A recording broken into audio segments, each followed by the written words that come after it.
The views and opinions expressed in this podcast do not necessarily reflect those of Into the Pit or the Vibes Broadcast Network. This show is intended for mature audiences.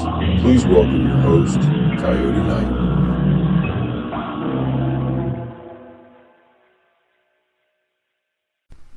Well, hello everyone. Welcome to another episode of Into the Pit. I am so excited because I have Mr. Dave Schrader, who, if you're not familiar with, and I don't know how you wouldn't be, but he's on a show called The Holzer Files.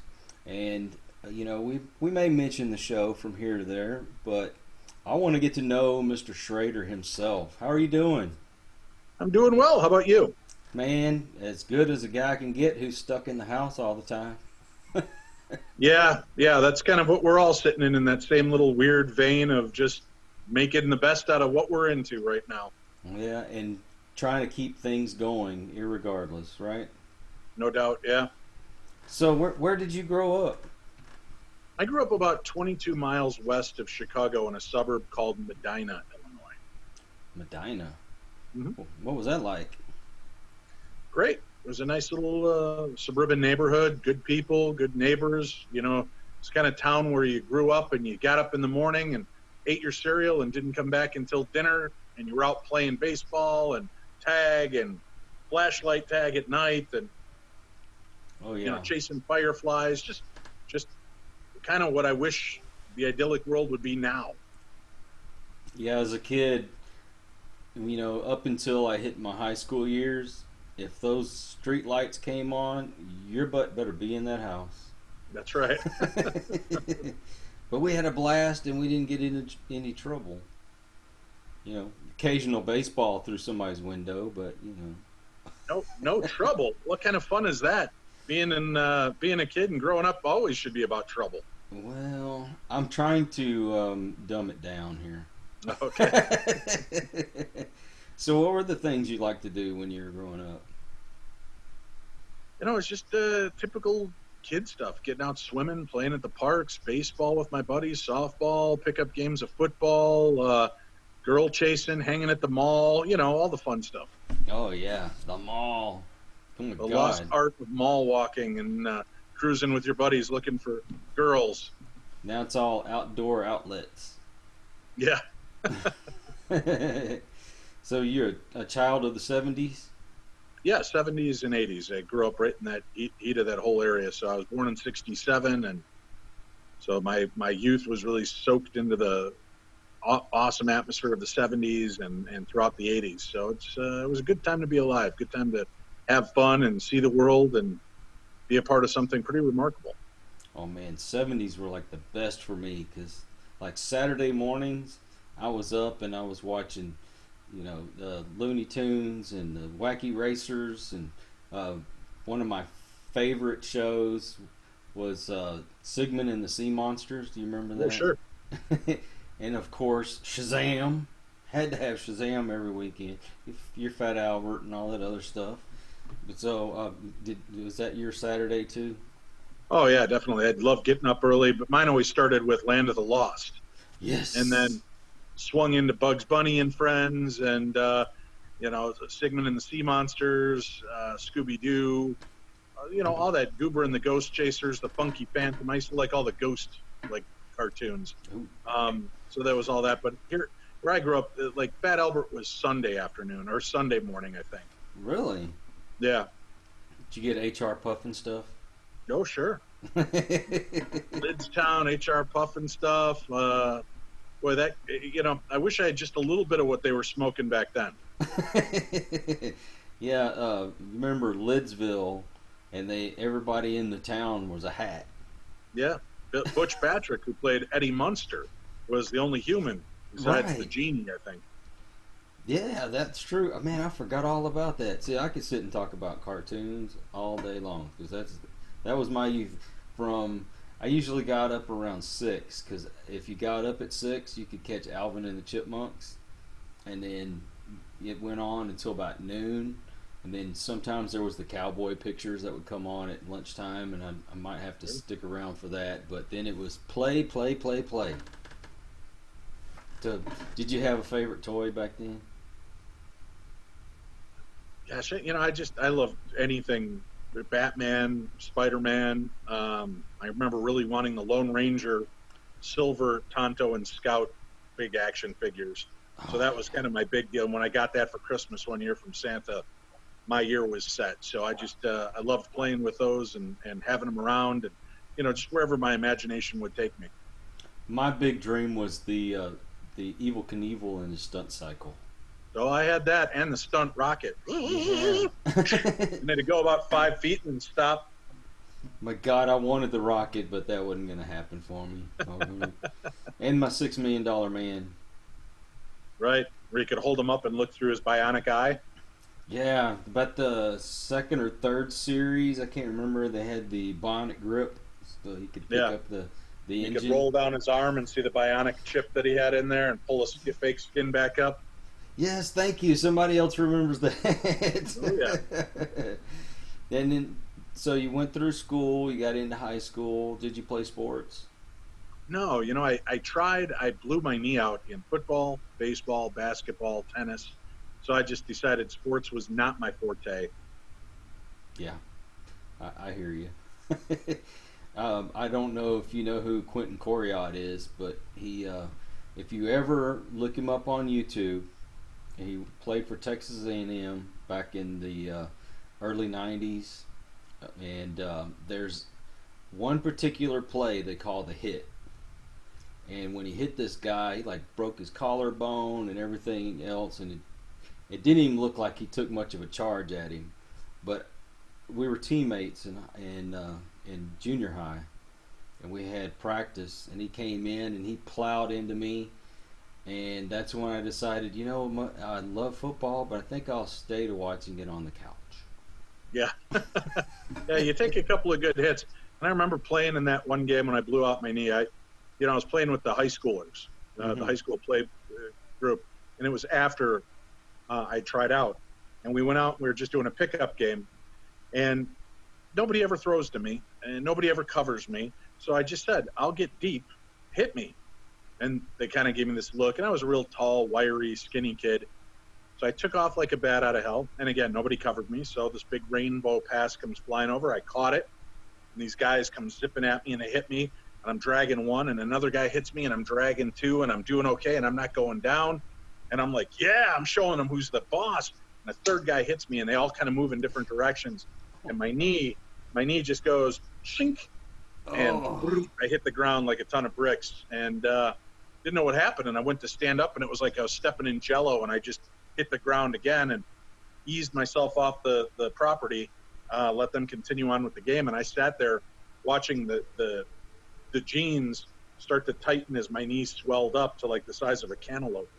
oh my And God. then I had to drag my sorry ass all the way to the sidelines to get in the car, go to the doctor and have them tap my knee. I think they drained 150 cc's of fluid off of my knee after that. Oh my God, dude. Yeah.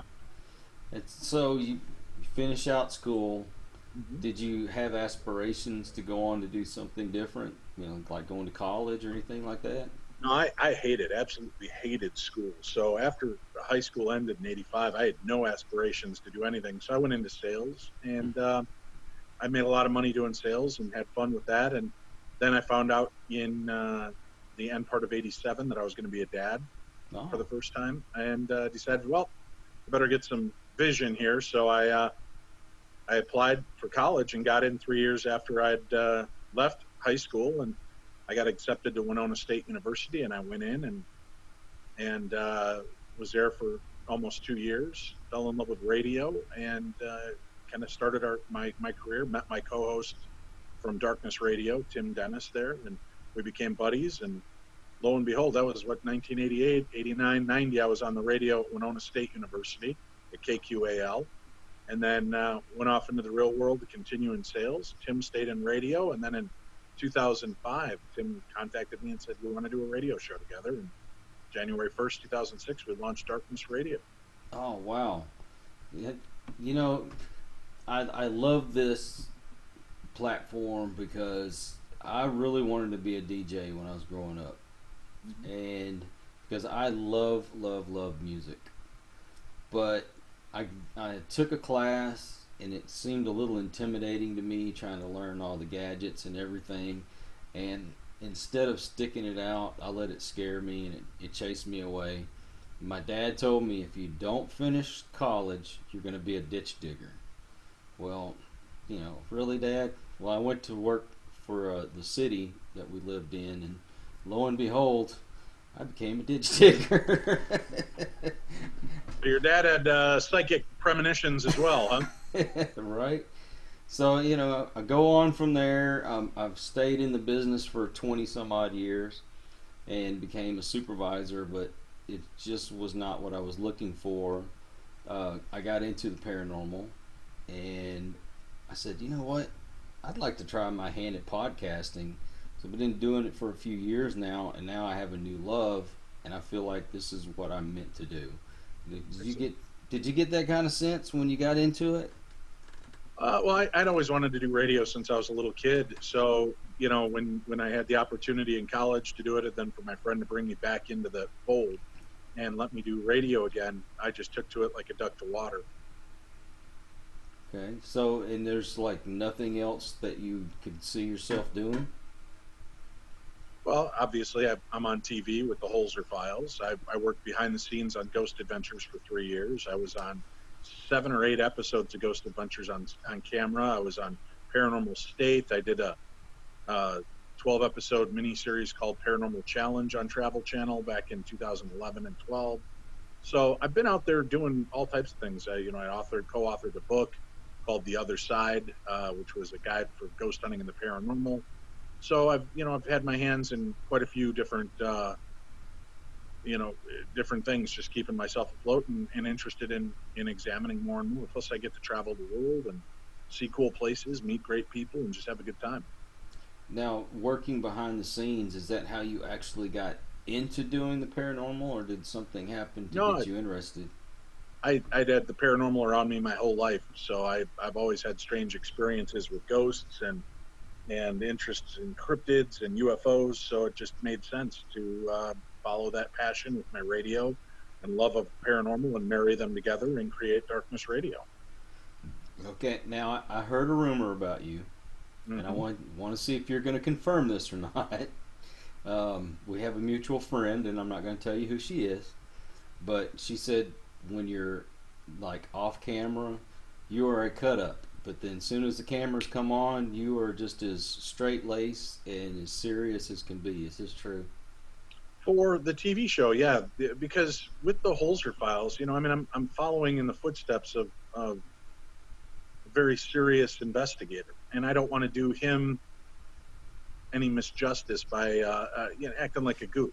Right. So, on my radio show, I can be Dave and be goofy and funny and have fun with it. And when I'm on TV, I'm trying to follow in this vein. Plus, people are, asking us for help. Nobody wants a goofball coming in and cutting up all the time and not taking it seriously or appearing to not take it seriously. So I do what I can to lend some credibility and credence to what we do. And so what got you into doing the Holzer Files? I got a phone call from the production company. They had done their research on me. They liked what I brought to Darkness Radio, and I was also a fill-in host on Coast to Coast AM. And they just asked if I would be interested in becoming a lead investigator on the Holzer Files. And well,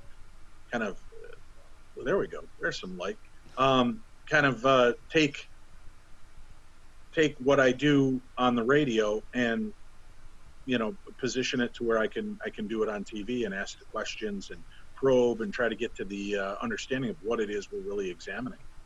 Now, I mean, you're a pretty straight-laced guy, and I'll be honest with you, I was a little intimidated whenever I asked if you'd be on the show, but somebody like Hans Holzer, who was an extremely not only intelligent man, but very thorough and very serious.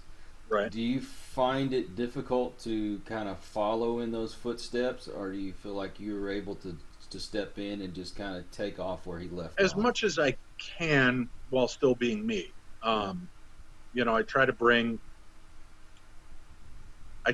the seriousness and intensity that Hans Holzer brought, but still be Dave, and kind of look at things through a different lens. And that's, I think what they wanted from me to begin with. So I'm not supposed to be Hans Holzer Jr.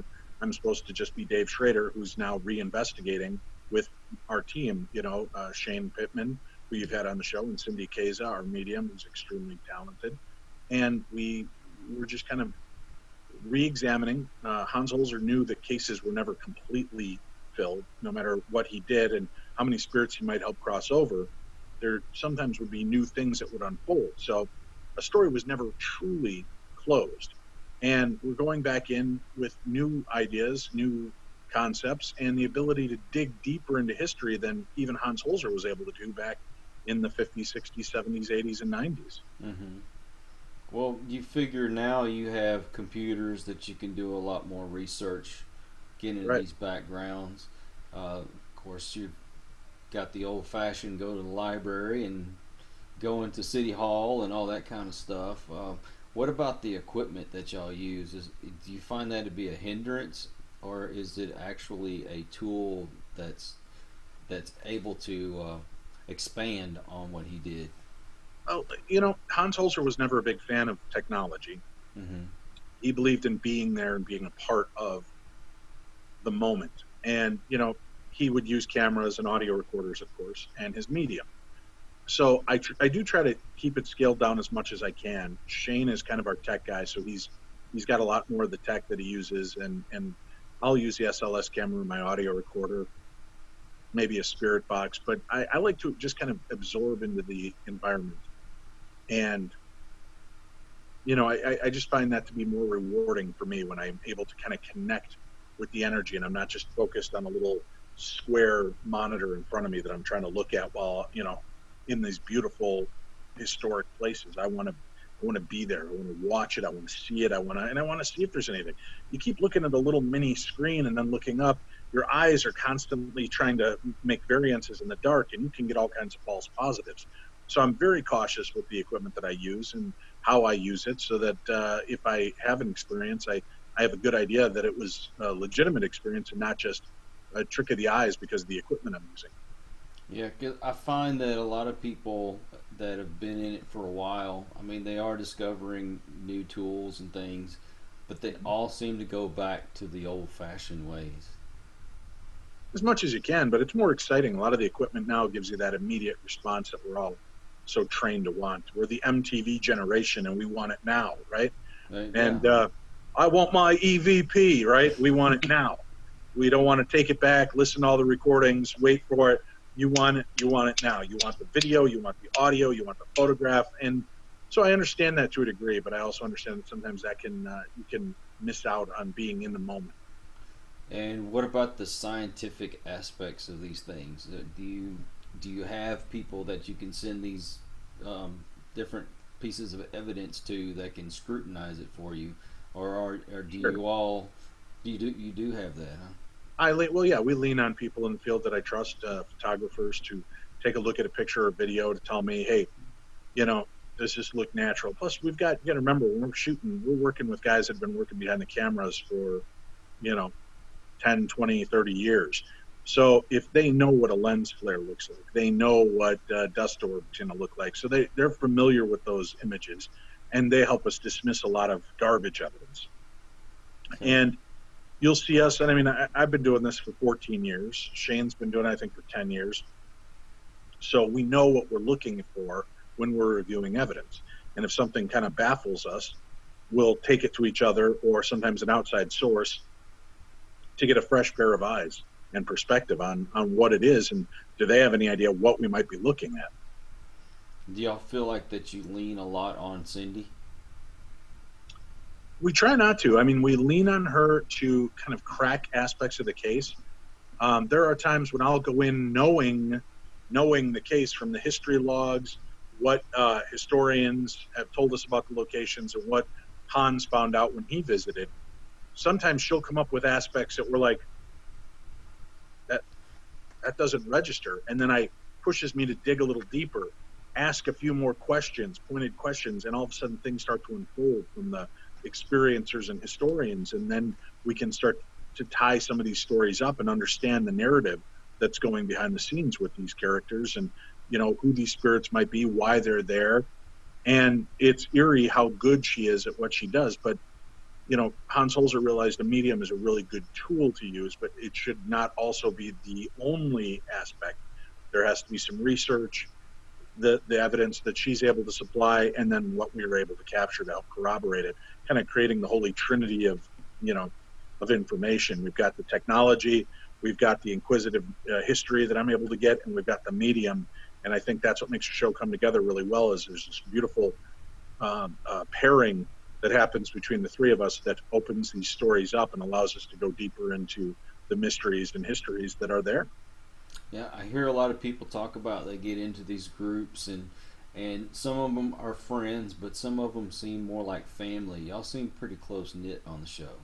Yeah, it's like a brand new brother and sister in my life. I love both of them very much, and we keep in touch and try to keep each other's spirits up during this crisis we're in right now. And we're just there for each other on set and off set. Yeah, Shane is a character.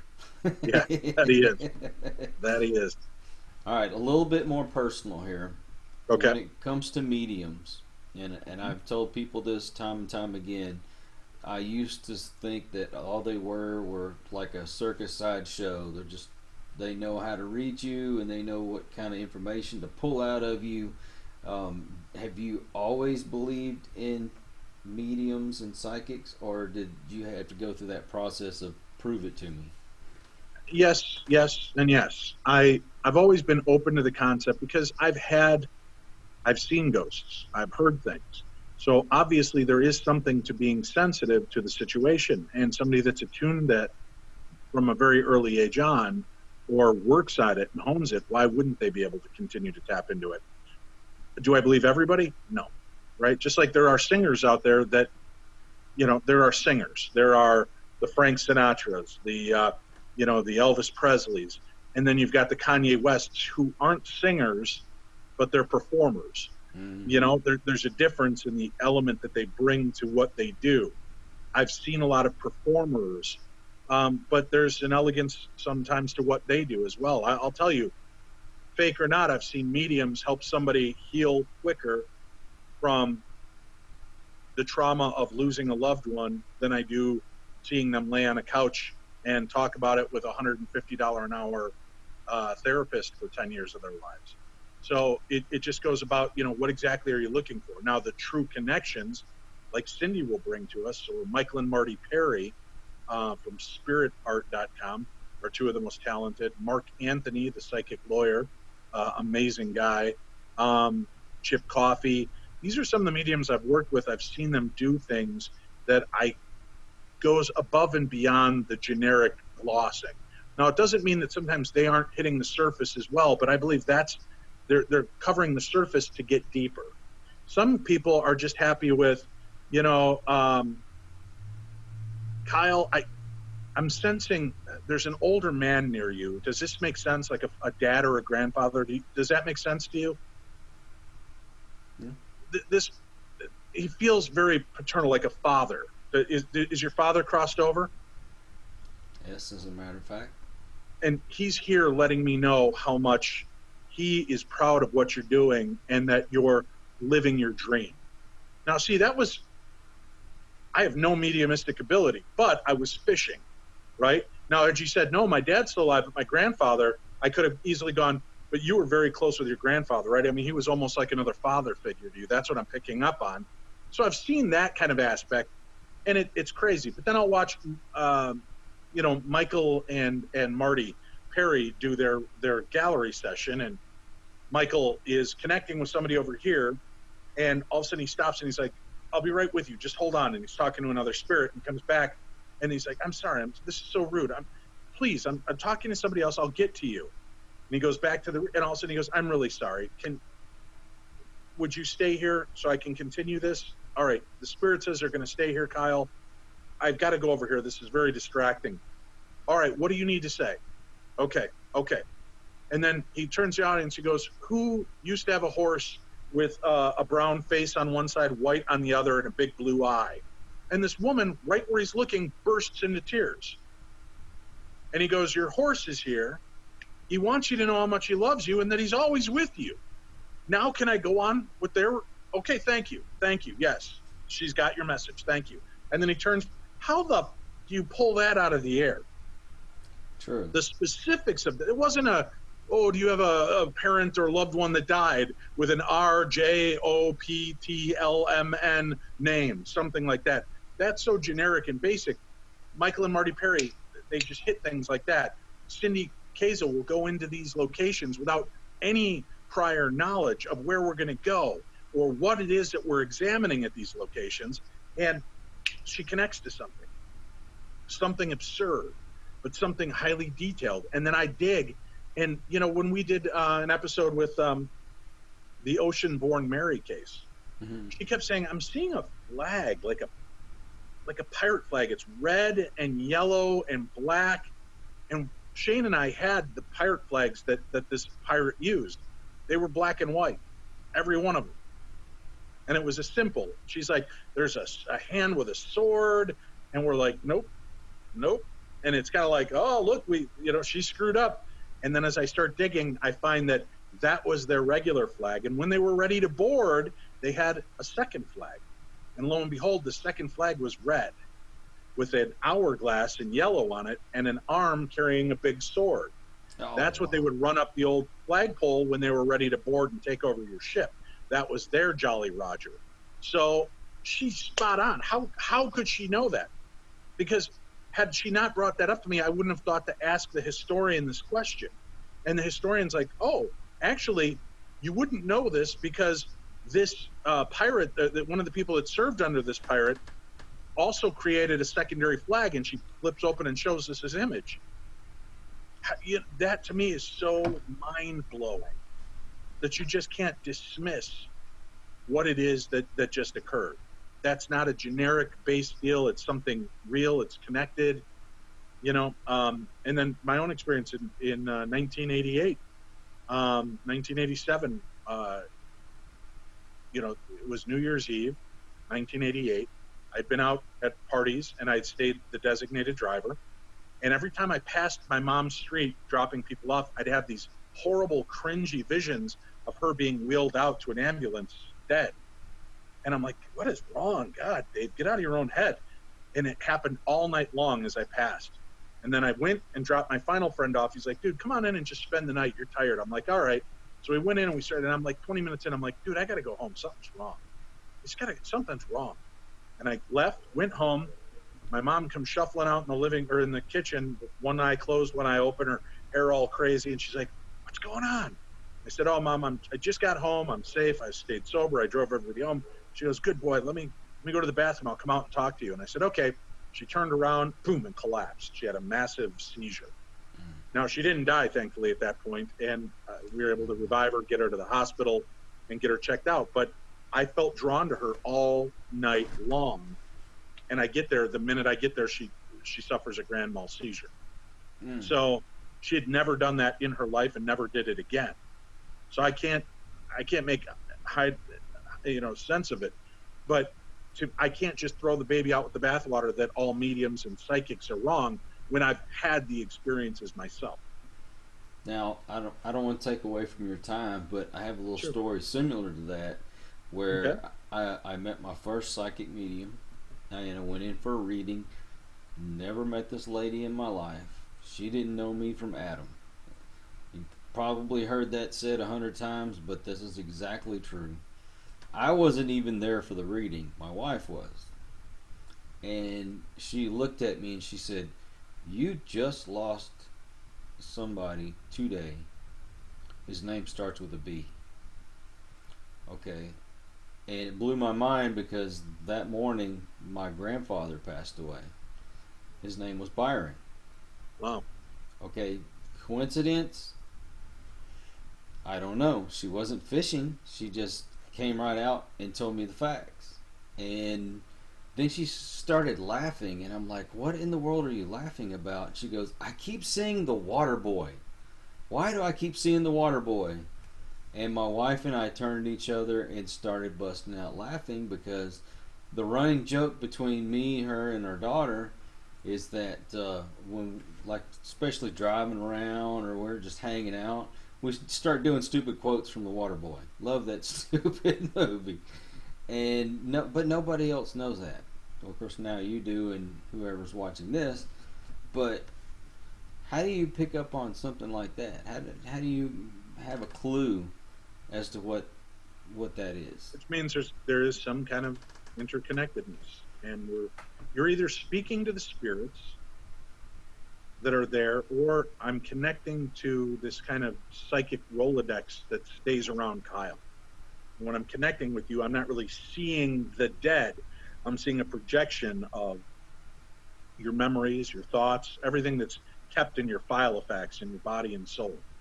Either way, it's pretty freaking remarkable and shouldn't just be dismissed. I mean, that's a really incredible gift. I saw an experiment, and I'm not going to mention the show, but two gentlemen were sitting one was in a couch, one was in a chair, and they were next to each other, and they had a thermal imaging camera going on, and each of them had a certain colored looking aura about them, and as they're asking questions, and of course the one gentleman that's getting asked the question is making it as general as possible, no kind of details, but you could actually see the aura blending in with his. Now, is that real? Have you ever seen that before? Yeah, that was on a Ghost Hunters episode with Jay and Grant, and it was almost like while Grant was looking at Jay thinking, you saw kind of this energy just stream towards Jay. I don't know, was that what it was capturing, or did the light parameters change when he turned the side of his face and the camera was trying to pull it? I don't know. It's unfortunately we don't know. We can't measure what happened between them, but it was a great capture. Very cool. Yeah, awesome. I'm loving talking about the paranormal, but I still want to know more about Mr. Schrader. What is there anything that you've ever wanted to talk about when you were on a show? It doesn't even have to be paranormal. Anything you wanted to be asked or you just wanted to talk about? I guess I never really bother thinking things through like that, because if I start putting it out that, boy, I hope they ask me this, and they don't, it just leaves you in a sense of, damn it, they never got around anything good. So I have no expectations. I just enjoy a free-flowing conversation, and what comes up comes up. I mean, I want people to know I don't chase the paranormal for a thrill. I'm fascinated and have had a long-standing fear of death, which I've talked about openly for years, that only recently subsided. It's always been in the concept of, if spirits are there and they need help, is there something we can do? How do we go about doing it? And what does this tell us about who we are and what it's like to survive the death of our physical form? So that's really where I come in from. But I have a very tender heart when it comes to lost souls and spirits. And I just, I wish I could make their lives better, their afterlives better, whatever it is. So, that's kind of my drive and determination in doing what we do, which I think works well with Hans Holzer's method as well. He just wants to help the spirits move on. And if there's something I can do in my world, I think, as Hans would say, there is no coincidence. Synchronicity is a better match. And the synchronicity of Hans Holzer and his desires and mine mesh really well. We're indebted to his family for opening these files to us and allowing us in to investigate again and tell these stories. And I'm certainly not putting myself up on the same level as Hans Holzer, not by any means, but I think we both have that same passion for helping. Well, I don't see the people that I watch on television. I don't see them trying to step into somebody else's shoes. I see them taking on their own personality and beliefs and trying something different. And that's all anybody can do, is try to bring a new light to a shady circumstance, right? A dark realm that there are more questions than there are answers. Because Dave Schrader is Dave Schrader. No, you're not Hans Holzer, but I could see Hans looking at you and saying, "Hey, way to look at it. You know, personally, whenever I do put out evidence, and it's not very often, I enjoy people coming in and scrutinizing it. Yeah. And the reason behind that is because I feel that it's making me a not only more aware person, but somebody that's going to strive a little bit harder to be a little bit harder on my evidence. How much of that do you deal with on the show yourself? I mean, as far as like going through the evidence and things like that. Well, we're very, we scrutinize the evidence. There's some evidence that doesn't get used on the show that we wished would have. There's some evidence that, we just turn away flatly because it's interesting, but if we can't really discern what it is or what it might mean, we just kind of discard it for now. Doesn't mean we won't revisit it in the future. Okay. Now, But I like you, I like to have people examine the evidence with me. And, sometimes something that will blow me away and I'll be like, good God, what is that? Oh, Dave, remember that's when the door opened up outside and it threw us for a loop and blah, blah. Oh, yeah, you're right. It created that sound because of the door. And, you keep in check when you have people working, and it makes you want to be a better investigator because you don't want to get caught with your pants down doing those, oh my God, it's a ghost. No, Dave, it was a screen door. Right, so you've got to keep your game elevated. It's just going to be a strange analogy, but this is the way I look at it. Have you ever done an experiment where you put your hand up in front of your face, and then you get like a round tube, or you roll up some paper and you put it right next to your hand, and you stare at it long enough, it looks almost like it's making a hole in your hand? No, I had actual toys to play with, Kyle. I had paper rolls to play with. So thanks for hurting my feelings. No, if you ever look at it, it is an optical illusion. It actually looks like the circle is cutting into your hand. You look at that and you go, oh my God, that's paranormal. But if you look at it in a different way, you notice there's two separate things there. Right. Now, my point being is I feel like people are not taking enough time to look at it at every angle. They're too quick to say, Agreed. This is paranormal. Agreed. And that's why we're cautious. Not only are we cautious with, is this paranormal, but is it demonic? Is it dark? Is it malevolent? Sometimes I think it's just the way the spirit's trying to get your attention. Doesn't mean it's some dark force from hell. It may just mean that the tug of the hair was all it was able to do to get your attention. Do you honestly think there's that much demonic activity going on out there? I think there's demonic activity. I can't say I think it's nearly as rampant, but to the people I associate with that make a living off of going into those places, they're getting called in because something is dark and malevolent there. So yeah, it's not like they just walked into a Waffle House and they're like, there's a demon here. They went there because somebody believed there was something dark and malevolent. When we get called into a lot of these locations, they'll believe something is dark and malevolent. Sometimes we're able to uncover, I think it's not dark and malevolent. I think it's confused. I think it's just trying to get your attention. So I don't think we've run into anything we would consider a demon in the season and a half we filmed. Okay.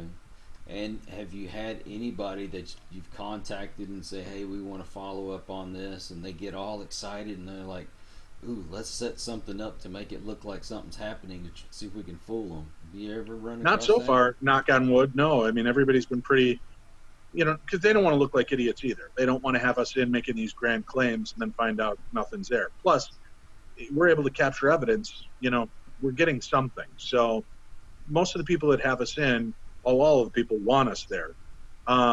Secondly, they want us to give real answers because it might be an ongoing business, a museum, a house, a historical center. And they just want answers.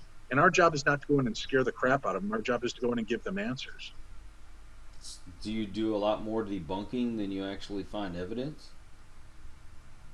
Yeah, there's a lot we debunk that you don't get to see on the show because it's boring, right? We don't want to hear, you don't want to hear boom, boom, oh my, what was that? Oh, it's just camera guy tripped outside. It's boring. So we don't, but we do a lockdown. All of our people have to be away from the location. It's just us and our sound guy and camera guy that are with us, and that's it. And that way, if something does happen, everybody is right in each other's vision and accountable.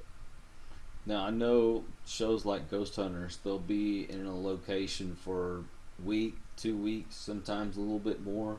Do y'all do the same thing? We are usually, we get to the location and we spend about 5 days there. We do, first night, we'll usually do a baseline investigation just to get readings, to get the general vibe of the place for Cindy, to get some clues from her on things I might want to look into. Then really we spend one full day and evening in there investigating. The rest is into the historical societies, talking to experiencers, talking to historians, talking to city planners, talking to whoever we can get our hands on that might have some insights that they could share with us. Because we try to treat this more like a crime procedural, where we're picking the case apart and trying to make sense of it, as opposed to accepting everything on the face value that it is what it is. Well, I know watching you, I would have sworn you were some kind of police detective or something. Well, it's in my blood. My biological father was a police officer and undercover agent, and my great-grandfather was a police officer, and we've got a lot of that in our blood. And dangerous situations, have you really walked into something extremely dangerous that you just like, okay, we need to get the hell out of here? Yeah, marriage. I was that way with my first marriage, actually. I was that way with my first 2 marriages. Now I'm in a good place, but I try to go in open because, again, I don't want to jump to the conclusion of demonic. I got knocked on my butt at the Whaley House in San Diego. Mm-hmm. And it'd be real easy to jump to a demonic. That's not what happened. I think we just uncovered a ghost that had been long dormant and didn't like being called out and didn't like having his name, didn't like having the light shown on his name.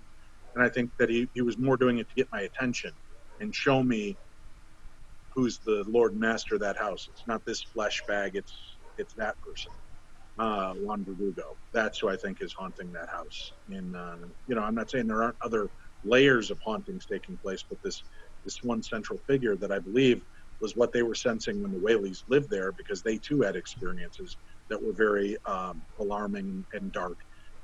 We believe that's in fact who they were dealing with. All right, the show comes in and they tell you, all right, Dave, this place has been boring. We're going to do a little bit of knocking in the background, or we're going to do this, we're going to do that. Are you walking straight out that door? Yeah. I have no interest in perpetuating a false narrative or a fake story. I just don't see it benefiting anybody. And I think it becomes transparent on TV when you're watching it to see people reacting poorly to fake situations. But again, you react differently, to certain situations. Something that you might normally be like, what the fuck, right? Sometimes you're just like, you hear it and you're like, what was that, right? And that's not real dynamic for TV. You know what I'm saying? So I do try to be aware, as I know my co-stars do, of being in the moment. And that's why I'm not trying to think about, oh boy, when I get home, I got to do my laundry, and that I remember to turn off the TV. I'm focused on the moment so that my reactions are pure and in the moment, as opposed to something whizzes by me and I'm still tracking. What was I supposed to do to?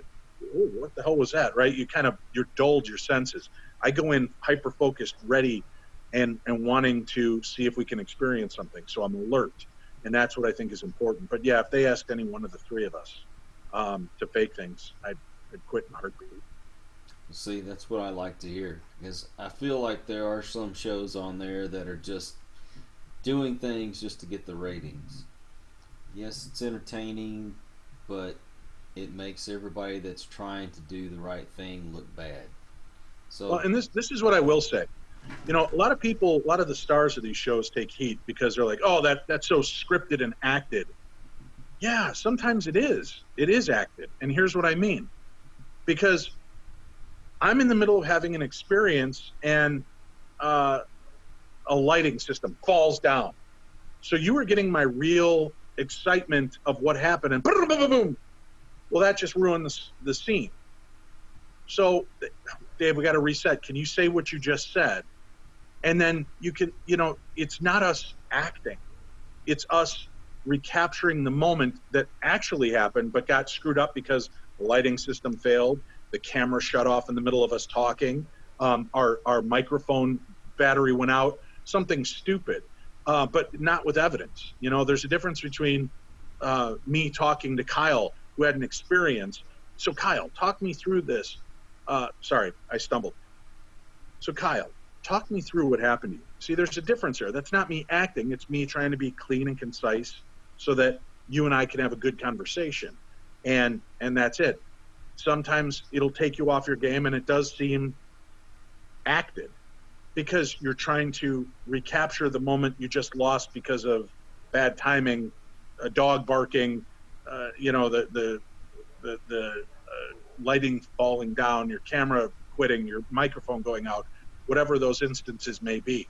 So that's the worst of the acting that goes on, and every one of us has to do it. People are not stupid. When I go knock on the door and the door opens and the camera's in there following me in, it's not like the person at the door, this is the first time they've seen me, right? It is, but they've already got a camera in there to get this shot. That may be the first time they see me, but there are certain parameters that just have to be done for TV that you just have to forgive.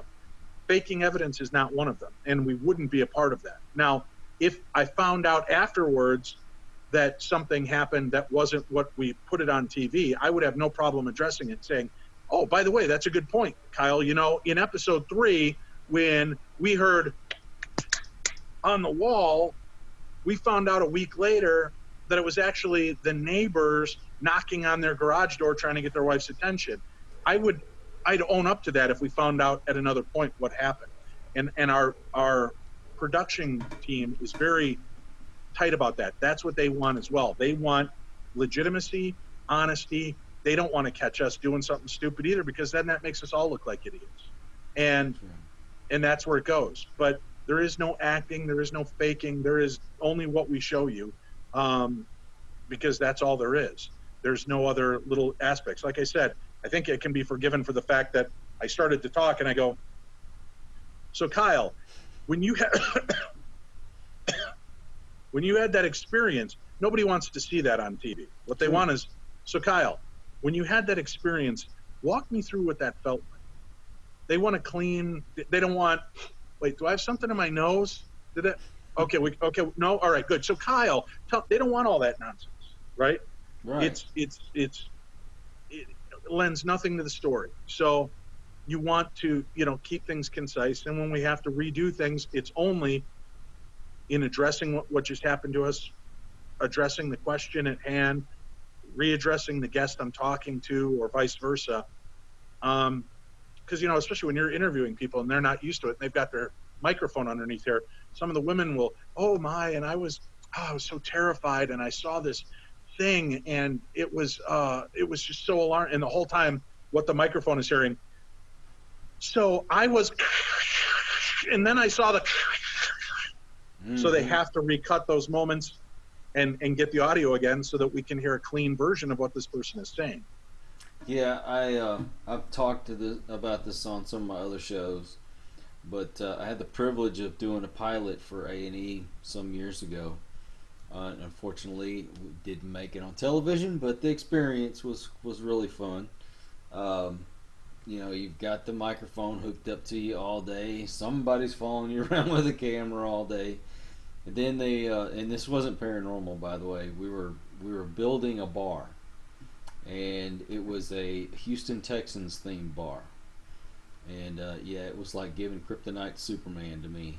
Oh, I hated it. But anyway, we made this football helmet that was like 6 foot tall, and we had to find a sticker with the logo to put on the side of it.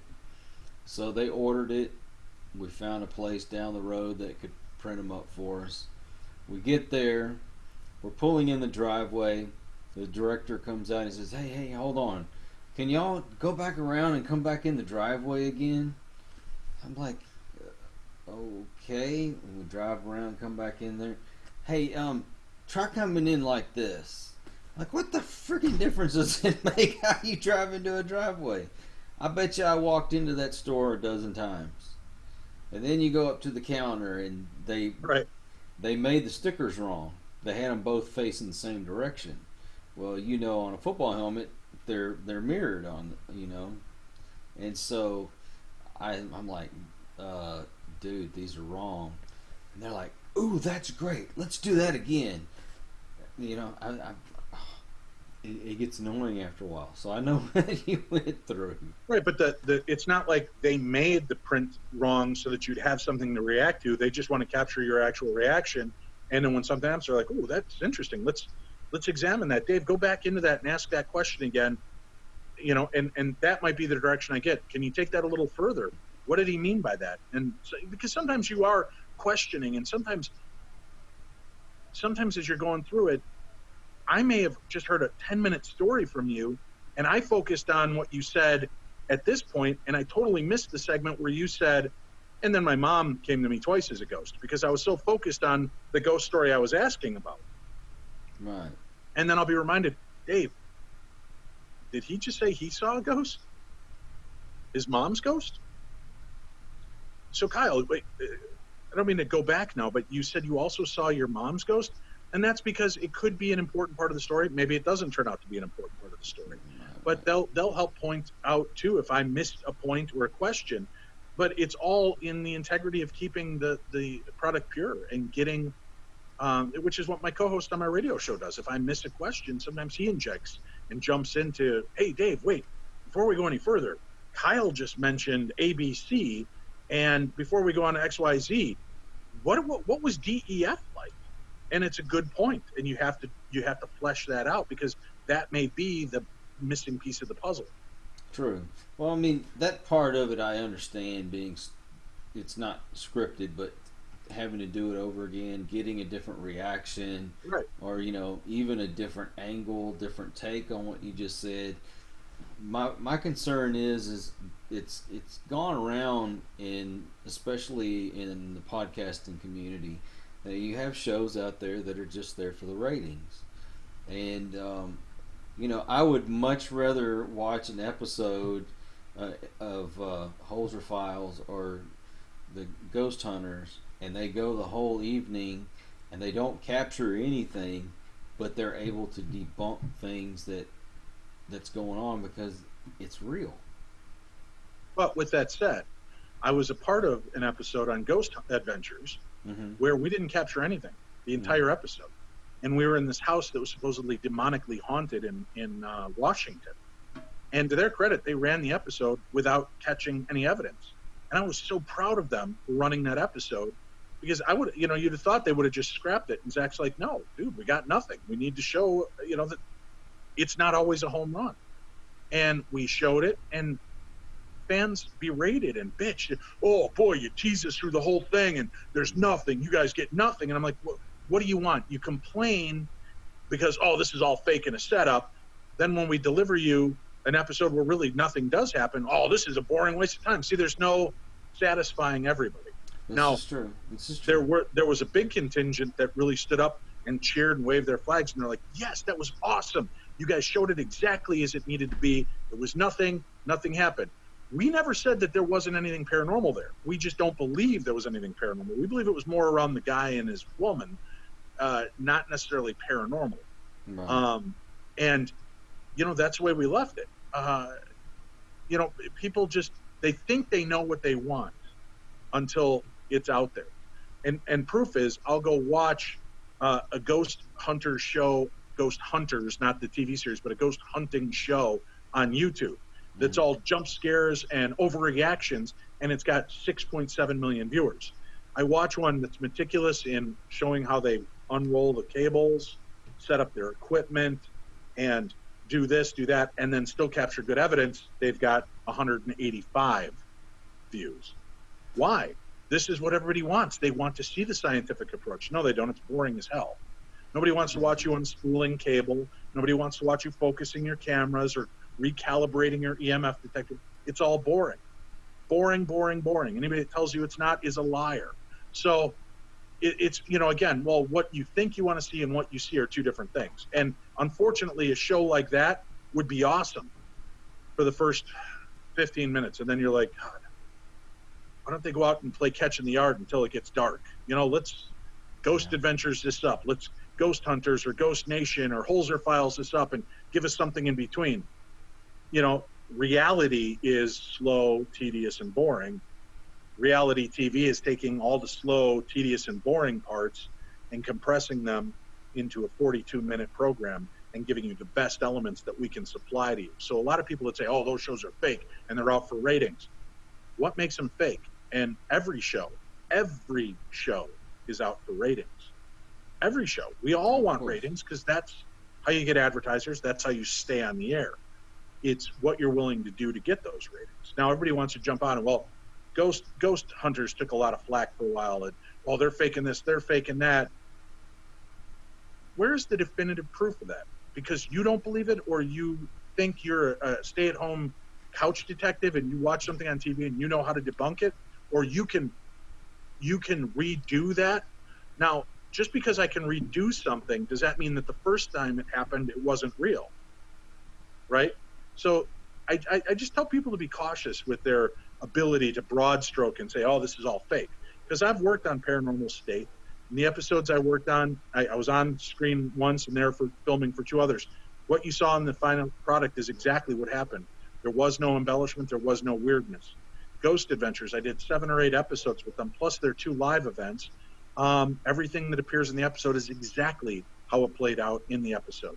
There was no embellishment. There was no fakery. There was no junk evidence. It was what they show. So I can only attest to the things I've seen. And what I've seen in these programs is that they're giving you the best of what they've got. Mm-hmm. Oh, you're going to tell us all this? Well, listen, we just pared down an 8-hour investigation to a 5-minute window on an episode. So yeah, you're going to get the best parts because nobody wants to watch 8 hours of Dave sitting in the corner going, that's true. Hello? So, you know, you got to cut, shore, tighten it up, and that's what you deliver. And that's why Ghost Adventures is going on like year 92. And Ghost Hunters is back, and Ghost Nation is back, and Kindred Spirits, and Holzer Files, and the Ghost Brothers, and Destination Fear, and, you know, all of these shows are popular because of that aspect, because it's good storytelling, good personalities. And you got to give it to the credit of these shows. When Ghost Adventures goes out and they don't get a lot of activity, they spice it up with other adventures that they did that day.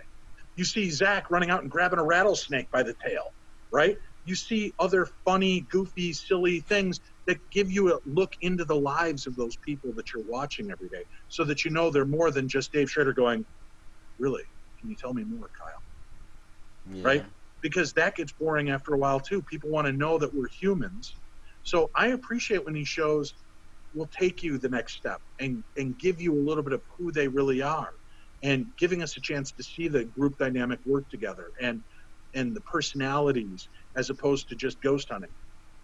So that has to be taken into account. You know, oh, Zach and they're making a goof of themselves for doing this. No, they're being them.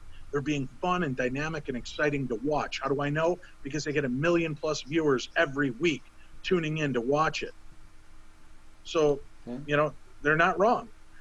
That's what our goal is. We want to provide a good piece and good content, but tell the story in a different way with a different crew. And hopefully we'll be on the air for 15 seasons, just like every other show wants to be on the air for 15 seasons. So what you do is you create the best product you possibly can. I can't attest to if shows are faking or not. I know these people. They're like brothers and sisters to me. Of course, there's always rumblings. You always hear people, but you know what? It's always sour grapes people. It's somebody that got removed from the show because they were doing drugs or racist or sexual harassment of cast members or, you know, other issues that might be behind the scenes. They're the ones with the sour grapes. Oh, it's fake, and I saw him do this, and I saw him do that. But yet you got kicked off the show because of what you did. So we have to take what you're saying with a grain of salt. So these shows, I stand by them. I'm entertained by them first and foremost. I truly appreciate and love these people. And Portals to Hell, I don't want to leave them out as well. Jack Osborne and Katrina Weidman, they do a great show and a job as well. I These love people that show. bring something different and a new dynamic, and that's what people want on TV. And I think that all of these shows do a great job of that. And the ones that don't are only here for a season and they're gone. Yeah, I've noticed a lot of these shows they'll saturate the channel with show after show after show, and some of them have some pretty cool ways of looking at it, but they don't last a season. And Right. you know better than I do. I'm just going by, you know, word of mouth and the way people talk about some of these shows, and I get it. Real quick story. Like I say, I don't want to take away from your time, but when Ghost Hunters was on the air before, and Dustin Pari was on there, and I used to think, God, that guy is such a dork. Why would they bring him on the show? And about 4 years ago, I went to the Ohio State Reformatory, and I've told this story a million times, but that was my wife and I's honeymoon. And so we got there, we got to meet Steve and Dave, and Dustin was there, and anyway, a bunch of other people were. And so Dustin had kind of taken a little group off to the side to do some things, and I went up and I met the guy, and I mean, it was like a man crush, I guess you'd say. He is so knowledgeable, so kind, Yep. so genuine. And I looked at my wife and I said, I have been wrong this whole time. That is probably the coolest guy on the team right there. Right. And that's it. So many of these. Dustin is a sweetheart. He's truly one of the nicest guys you'll ever meet in the paranormal field. But, you know, your perceptions of people, I always warn my listeners. I say, listen, I love my listeners. And if I go out to a big conference, I will hang out with you. I will chat with you. We'll have drinks together. We'll eat together. We'll have a good time. But if you walk up to me in a Walgreens when I'm shopping for NyQuil and you start talking to me, I'll start digging at the floor with my toe, and I can't make eye contact because I'm an introvert and I'm very uncomfortable in a one-on-one setting where I didn't expect this to happen. And a lot of the friends that I have in this field are introverts as well. And sometimes we're looked at as, oh, they're kind of snobbish, or what the hell was that all about? Why did he want to get out of here so fast? It's not because we're rude or we have better things to do. A lot of times it's just we're shy. We're embarrassed to be recognized out in public, especially if we're with our kids. You know, I was at the post office the other day mailing a bunch of copies of my book out, and the lady behind the counter goes, "Darkness Radio? What's Darkness Radio?" And the woman over at the checking in turns and looks at me and she goes, "Are you Darkness Radio?" And I said, "Yeah." She goes, "I love your show. I listen to it all the time." And she looks at the lady behind the counter. She goes, "It's one of the best paranormal shows ever. It's an awesome show." And I could feel the blood flushing into my face as I was getting more and more embarrassed. And I just wanted to get out of there. She was beautiful to me. She was so sweet and kind. The woman behind the counter was kind, but I just am an introvert, and that was a very uncomfortable situation. I've mentioned that on the air so many times that I enjoy, like my wife and I went to see the Stray Cats at a casino this last year. Brian Setzer. As we're walking in, I feel this gentle tap on my shoulder, and I turn around, and this girl won't look at me, and she goes, "I'm not going to make eye contact with you because I know you get uncomfortable in these situations, but I love your show. You guys are great. Keep doing what you do." And she walked away. And I was like, that's what I love, a hit-and-run compliment, because if I got to sit there and interact where I wasn't expecting it, I'm going to be all, okay, thank you, right, and feel dumb and out of place. So I love, and I have that happen a lot where people will just kind of give me a gentle, "Hey, great show," and then they take off because they know I'm going to be real uncomfortable real fast. But there's a lot of the people in this field that are misunderstood because, oh, he's goofy, he's dopey, he's too strong, he's too good looking, she's too this, she's too that, and they're not given credit for who they really are. And you know, the thing behind the scenes, I got to tell you one thing that I'm very proud of in this community. Having been a part of this community for 14 years, I ran live events. We had the biggest and best events out there for 10 years. And we raised a stinking lot of money for charities. Amazing amounts of money. Every penny raised went directly to those charities. Never once did one of these celebrities stand up and tell me, "Nah, I don't have something to donate. I don't want to put in my time." Every one of them stepped up and went above and beyond. They would stand there and I could auction a shirt off their back and they'd be embarrassed by it, but we'd raise $1,000. I'd get the bid up to $1,200 if the girl could pull the shirt off of that celebrity, and they would go with it because that's what they were a part of. And it wasn't because, oh, they just want attention. They would give literally the shirts off their back. And if you don't believe me, look up Darkness Radio auctions on eBay. You'll see videos where I auction things out of the hands of these celebrities, and we raised hundreds of thousands, nearly $500,000 in the first few years of doing this. And these people gave and gave and gave. And we'd do these long ghost hunts at night. We'd come back, regroup, and we'd have 4 or 5 people that paid $200 each to go back for one more hour with their favorite celebrity. And those celebrities would be tired and exhausted from a whole day of being around fans, doing pictures, autographs, stories, eating, drinking, and then a 4-hour ghost hunt. But they got up, they went out, and they did that extra hour of ghost hunting. So these people, every one of them, are amazing, and they never hesitate to help.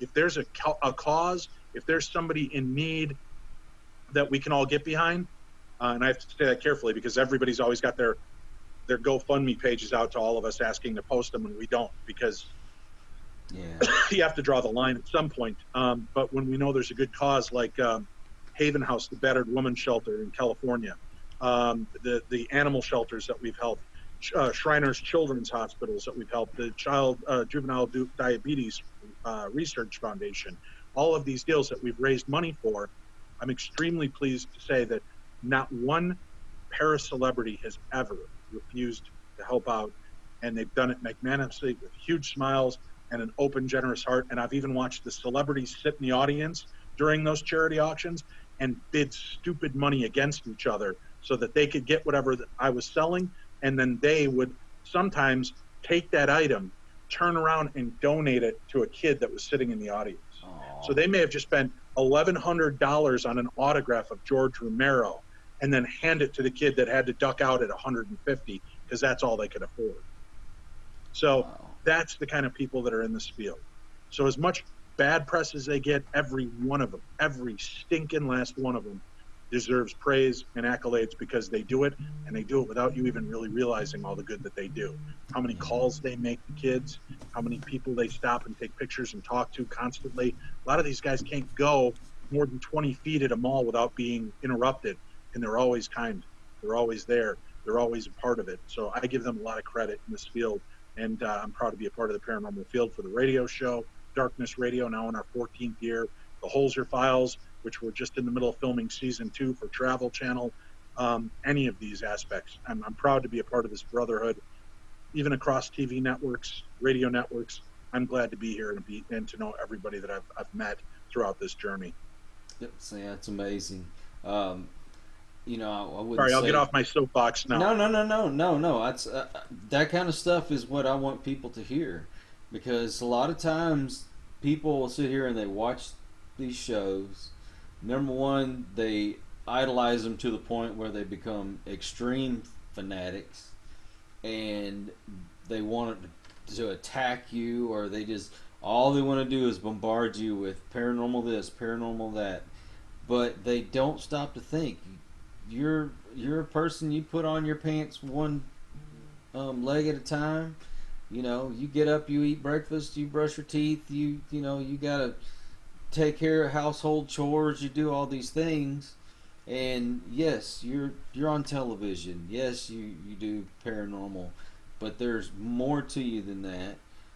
I don't want to say I want to be your friend just because you're in the paranormal. You know what I mean? Right. There's got to be something genuine there, and I've been fortunate. There are some that I can still message them. A couple of them gave me their own phone numbers. And I don't try to bug them too much because I know they got a lot going on in their lives. Right. But sometimes I just message and say, "Hey, how you doing, man? Hey, is there anything I can do for you?" And they answer me right back. It's well. With that awesome. said, now that I've done your radio show, can you unlock the basement door and let me out of the house, please? My family's waiting for me. Sure. Be right there. I'm actually good at picking locks, so I didn't say that out loud. So, Dave, I don't want to keep you too much longer. You've been so generous with your time. My pleasure. Thanks for having me on.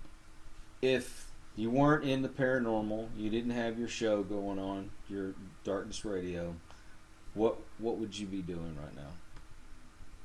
Probably sales. That's what I've done my whole life. I love marketing. I love talking to people.